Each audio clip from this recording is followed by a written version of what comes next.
ನಾಡಿನೆಲ್ಲೆಡೆ ಇವತ್ತು ಕೃಷ್ಣ ಜನ್ಮಾಷ್ಟಮಿ ಸಂಭ್ರಮ ಮನೆ ಮಾಡಿತ್ತು. ಮಕ್ಕಳಿಗೆ ಕೃಷ್ಣ ರಾಧೆಯ ವೇಷ ಧರಿಸಿ ಖುಷಿ ಪಟ್ರು.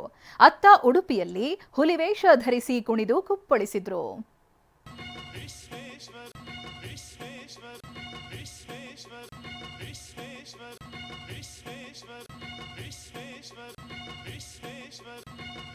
ಮುಕುಂದನ ಸ್ಮರಣೆ ನಡೆಯುತ್ತಿದೆ.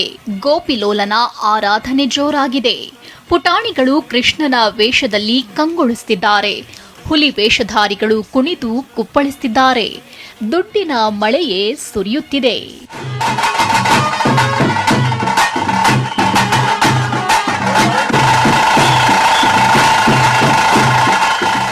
ಇವತ್ತು ಕೃಷ್ಣ ಜನ್ಮಾಷ್ಟಮಿ. ನಾಡಿನೆಲ್ಲೆಡೆ ಕೃಷ್ಣನ ಸ್ಮರಣೆ ಜೋರಾಗಿತ್ತು. ಕೃಷ್ಣನಗರಿ ಉಡುಪಿಯಲ್ಲಿ ಸಂಭ್ರಮ ಮನೆ ಮಾಡಿತ್ತು. ದೇಗುಲಕ್ಕೆ ಲಕ್ಷಾಂತರ ಭಕ್ತರು ಆಗಮಿಸಿದ್ರು.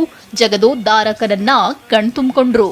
ಇನ್ನು ಹುಲಿವೇಷಧಾರಿಗಳು ಕೂಡ ಕುಣಿದು ಕುಪ್ಪಳಿಸಿದ್ರು. ಭರ್ಜರಿಯಾಗಿ ಕುಣಿದವರಿಗೆ ನೋಟಿನ ಹಾರ ಹಾಕಲಾಯಿತು. ದುಬೈನ ಯುವತಿಯರ ತಂಡ ಕೂಡ ಉಡುಪಿಗೆ ಆಗಮಿಸಿ ಕುಣಿದು ಕುಪ್ಪಳಿಸಿತು. ತುಂಬಾ ಎಂಜಾಯ್ ಮಾಡಿದ್ವಿ. ಇಲ್ಲೇ ಅಮೃತ್ ಗಾರ್ಡನ್ ಅಲ್ಲಿ ನಾವು ಅವ್ರನ್ನ ಕುಣಿಸ್ಬಿಟ್ಟು 1 ಗಂಟೆಯ ನೃತ್ಯವನ್ನು ನೋಡಿ ತುಂಬಾ ಆನಂದ ಆಯಿತು. ಎಲ್ಲ ಕರ್ನಾಟಕದ ಎಲ್ಲ ಭಾಗದವರು, ಆಲ್ಮೋಸ್ಟ್ ಹುಬ್ಳಿ, ಧಾರವಾಡ, ಬ್ಯಾಂಗ್ಳೂರ್ ಮತ್ತೆ ಮುಂಬೈ ಎಲ್ಲ ಕಡೆಯಿಂದ, ಶಿವಮೊಗ್ಗದಿಂದ ಎಲ್ಲ ಕಡೆಯಿಂದ ಬಂದು ಈ ನೃತ್ಯವನ್ನು, ಜಾನಪದೀಯ ನೃತ್ಯವನ್ನು ನೋಡಿ ತುಂಬಾ ಆನಂದಿಸಿದ್ದಾರೆ.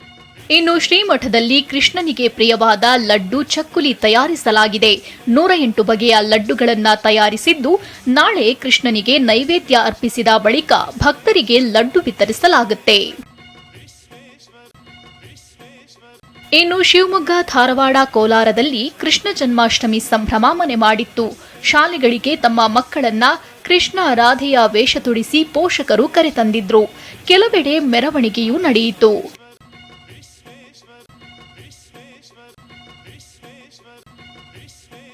ಏನೇ ಹೇಳಿ, ನಾಡಿನೆಲ್ಲೆಡೆ ಶ್ರೀಕೃಷ್ಣ ಜನ್ಮಾಷ್ಟಮಿ ಸಂಭ್ರಮ ಮನೆ ಮಾಡಿತ್ತು.